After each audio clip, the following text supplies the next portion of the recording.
가수 박효신이 4억여 원대 사기 혐의로 피소당했다. 박효신과 평소 친분이 있는 A씨는 27일 서부시장 검찰청에 박효신을 사기죄로 형사 고소했다. 박효신이 지난 2014년 A씨와 전속계약을 구두로 약속하고 이에 대한 대가로 2년 동안 고급 승용차와 시계, 현금 등 약 4억 원대의 금전적 이익을 취했지만 전속계약을 하지 않았다는 게 이유다.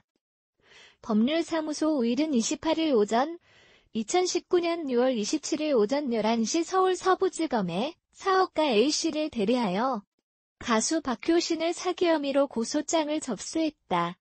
고소장이 적시된 내용은 박효신이 2014년 11월경부터 전 소속사 제2사와 전속계약이 끝나갈 무렵부터 전속계약을 미끼로 고소인으로부터 자신이 타고 다닐 차량으로 2억 7천만 원 상당의 벤틀리 승용차, 모친이 타고 다닐 차량으로 6천만 원 상당의 벤츠 승용차를 제공받은 것을 비롯하여 1,400만 원 상당의 손목시계 및 총 6차례에 걸쳐 5,800만 원 등 합계 4억 원 이상을 편취했다는 것이라고 입장을 냈다. 이어 5일 측은 박효신은 고소인이 설립하려는 기획사와 계약하겠다는 뜻을 여러 차례 밝히며 돈을 가져갔으나 기존 소속사였던 제2사와 2016 경 전속계약이 종료된 이후 고소인이 설립한 기획사와의 전속계약 체결을 차일피일 미루다가 글러브 엔터테인먼트와 계약을 체결했다. 이에 약속 불이행을 따져 묻는 고소인에게 어쩔 수 없었다고 하다가 연락을 끊어버렸다. 박효신은 애초부터 고소인과 전속계약을 체결할 생각도 없으면서 고소인으로부터 차량과 시계, 현금 등을 편취했다. 이에 고소에 이르게 됐다고 설명했다. 이와 관련해 28일 오전 박효신 측은 정리해서 공식 입장을 내겠다고 밝혔다. 한편 박효신은 29일부터 서울올림픽공원 체조경기장에서 6회 단독 콘서트를 진행한다. 법률사무소 5일은 2019년 6월 27일 오전 11시 서울 서부지검에 사업가 A씨를 대리하여 가수 박효신을 사기 혐의로 고소장을 접수하였습니다.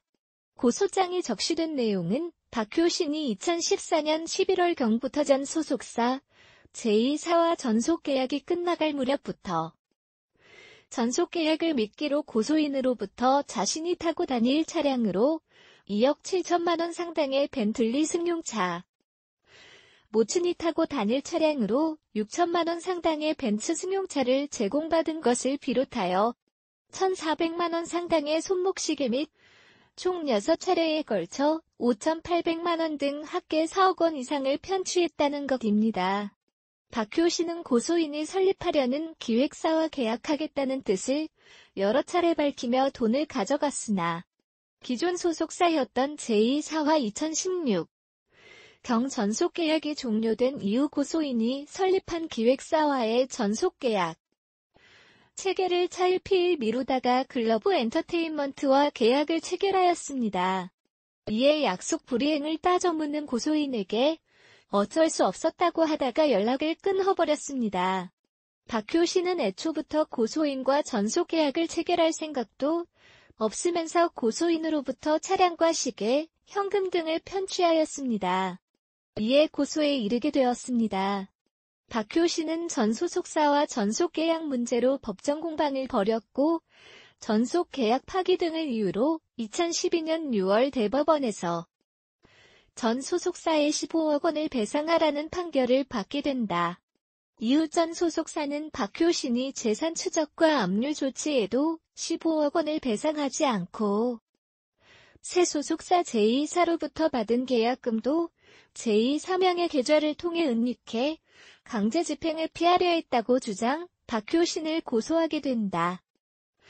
박효신 측은 배상 판결 확정 이후 배상금과 법정이자를 개인적으로 갚을 사정이 안 돼 개인회생 신청을 했으며 이후 회사 도움을 받아 채무를 갚은 점 등을 강조하며 은닉 의도가 없었다고 주장했다. 왜 박효신은 강제 집행을 받게 된 것일까? 박효신은 전 소속사와 전속계약 문제로 법정 공방을 벌였고 전속계약 파기 등을 이유로 2012년 6월 대법원에서 전 소속사에 15억 원을 배상하라는 판결을 받게 된다. 이후 전 소속사는 박효신이 재산 추적과 압류 조치에도 15억 원을 배상하지 않고 새 소속사 제2사로부터 받은 계약금도 제2사명의 계좌를 통해 은닉해 강제 집행을 피하려 했다고 주장, 박효신을 고소하게 된다. 박효신 측은 배상 판결 확정 이후 배상금과 법정이자를 개인적으로 갚을 사정이 안 돼 개인회생 신청을 했으며 이후 회사 도움을 받아 채무를 갚은 점 등을 강조하며 은닉 의도가 없었다고 주장했다. 서울서부지법 형사단독 11부는 10월 22일 강제집행 면탈 혐의로 기소된 박효신에 대한 선고 공판을 열었으며 재판부는 박효신에게 벌금 200만 원형을 선고를 했다. 박효신은 전 소속사로부터 받은 계약금이 강제집행 대상이 되는 재산이 아니라는 점 그리고 강제집행을 피하기 위해 타인 명의의 계좌로 지급받지 않았다고 무죄를 주장했었다. 하지만 재판부는 박효신이 소속사로부터 지급받은 전속계약금을 타인의 명의의 계좌로 받은 자체만으로도 강제집행을 피하고자 하는 위험성이 있었다고 판단해 박효신의 죄를 인정하며 2차 공판에서 검찰이 구형했던 벌금 500만 원형보다 다소 줄어든 벌금 200만 원형을 선고를 한다. 법원으로부터 선고받았더라도 항소라는 절차를 통해 다시 시시비비를 가릴 수 있다. 박효신은 항소의 뜻을 밝히며 법률 대리인을 통해 곧바로 항소를 할 예정이다. 법정에서 주장한 대로 박효신은 고의로 재산을 은닉하지 않았다고 했다. 항소를 제기했어도 현재까지의 상황은 박효신한테 유리하지가 않다. 전 소속사로부터 강제집행을 받게 되었고 전속계약금을 타인의 명의의 계좌로 받았다는 이유로 강제집행 면탈죄의 죄목으로 벌금 200만 원형을 선고를 받았기 때문이다. 다른 관점에서 보면 전속계약 문제는 아킬레스건처럼 연예인에게 있어 치명적인 약점으로 작용된다.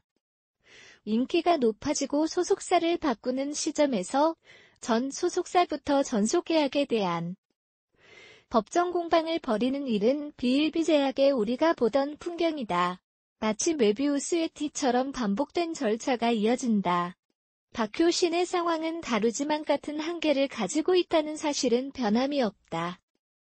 현재의 위치가 신인 때와 다르게 높아졌고 신인 초기 때 계약한 계약서가 현재의 상황에서 보자면 불공정하게 느껴질 수 있다. 소속사를 바꾸는 결단을 내리는데 결국 전 소속사와 갈등은 돈과 관련해 있는 것이다. 과거의 값과 을의 위치가 동등해져 비춰지는 갈등이며 수익 분배의 고지를 위한 투쟁이다. 소속사의 입장도 소속사의 연예인이 유명해지자 달라진 위치관계를 이용해 욕심을 부리고 있다고 판단해 배신감을 느낄 수 있다는 점이다. 이처럼 연예인과 소속사는 악어새와 악어지만 영원한 동반자는 아니다. 하편 2008년에 가수 박효신 27이 전 소속사로부터 전속계약 불이행에 따른 30억 원의 손해배상 청구 소송을 당했다.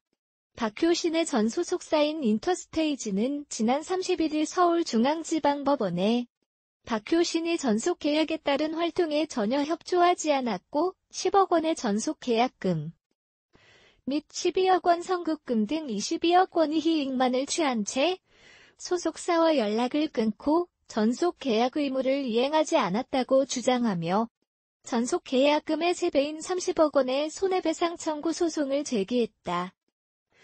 인터스테이지는 소장에서 박효신이 5집 음반 발매 당시 이유 없이 음반 발매를 지연시켰으며 홍보활동에 성실히 임하지 않고 매니저들과 자주 연락을 두절했다. 또 지난해 5월께 열리기로 했던 부산 전국 투어 콘서트를 앞두고 불참 선언을 해 공연에 차질을 빚는 등 전속계약상의 성실 의무에 위배되는 행동을 해 더 이상 전속계약을 유지할 수 없는 상황이라고 주장했다. 인터스테이지의 나철원 대표는 수억 원의 계약금만 챙기고 의무를 다하지 않아 회사 경영에 막대한 지장을 받고 있다. 더 이상 가요계에 나 같은 피해자가 생기지 않기를 바라는 마음에서 소송을 제기했다고 밝혔다. 이에 대해 박효신 측은 대응 방안에 대해 고민 중이라고만 밝혔다.